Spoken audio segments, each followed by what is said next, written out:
Students in the Des Moines Metro have been back in class for at least the past week, and many schools have made changes to policies this academic year.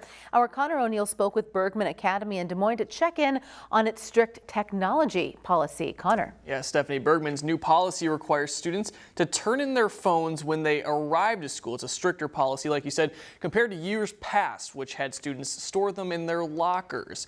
Its restrictions, the school says, are paying off in many ways.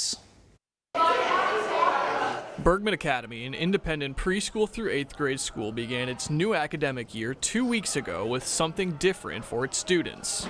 Oh, beautiful. A box in the front office that students are required to place their phone and or smartwatch in once they arrive for school and are able to grab at the end of the day when they leave. From my perspective, the way the box is going, couldn't be smoother. And Garrettson said students haven't had any issues with it either. No, honestly, the first day we had kids smiling, putting their phones in. I think they were kind of getting a kick out of it, which is so funny. But now it's a reality for these students. No phones in class, period. A change from years before when kids had to leave phones in their lockers, but that didn't always happen. We knew we had a problem. We knew that kids weren't as present in class and their learning wasn't as engaged. We know that learning is emotionally based and that when kids are worried about what's taking place socially, online, that they're not as engaged. Stover added now nearly 2 weeks into Bergman's new policy, they are seeing the results they hoped for when taking a risk with such stringent restrictions. I was thinking it would take about 2 months for us to adjust and fall really into a comfort zone with not having the cell phones in the classroom.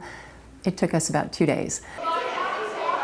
One concern parents had with the restrictions was contacting students in the event of an emergency, but Bergman Academy said it hasn't found any difficulties when that situation arises, a policy that works for them and something they're taking pride on. It seems that others they're reading the same research that we're reading, they're seeing the same challenges in their students, and I'm glad it seems to be a wave that's pushing out into our community. And a policy it believes is leading the charge in the Metro. We're proud to be. And at Hoover High School in Des Moines, students are also not allowed to use their phones during the day. And the Ames Community School District is doing something similar, as students only have access to their phones during break periods or lunch.